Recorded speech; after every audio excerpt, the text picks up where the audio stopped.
কিছুদিন থেকে ছেলে মাথাটা একদম খারাপ করে ফেলছে। মা আমাকে আইসক্রিম বানিয়ে দেবে, আইসক্রিম বানিয়ে দেবে। তো যাই হোক, গেছিলাম বাজারে, বাজার থেকে নিয়ে এসেছিলাম আইসক্রিম বানানোর জন্য যে বক্সগুলো দরকার হয় সেইগুলোই। তো তারপরে দেখো একটু ইউটিউব দেখে নিলাম, দেখে নিয়ে সেখানে দেখলাম অরিও বিস্কুট দিয়ে, ডেয়ারি মিল্ক, ক্যাডবেরি দিয়ে অনেকেই বানাচ্ছে, কিন্তু আমার কাছে এই মুহূর্তে সেসব কিছুই নেই। তো সেই জন্য দোকানে গেলাম, দোকান থেকে একটা হ্যাপির প্যাকেট নিয়ে এলাম শুধুমাত্র ছেলের জন্য বানাবো বলে।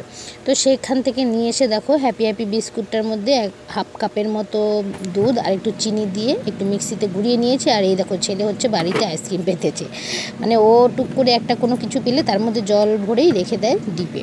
তো যাই হোক, এই যে আইসক্রিমটা রেখে দিয়েছিলাম গতকাল বিকেলবেলা, তো সারা রাত ছিল, থাকার পরে আজকে দুপুরবেলা সেটাকে দেখো বের করছি। তবে এত পরিমাণে গরম ছিল যে দেখো বের করার সাথে সাথেই কিন্তু গলে যাচ্ছে, তা না হলে একেবারে খারাপ হয়েছিল না, বেশ ভালোই হয়েছিল।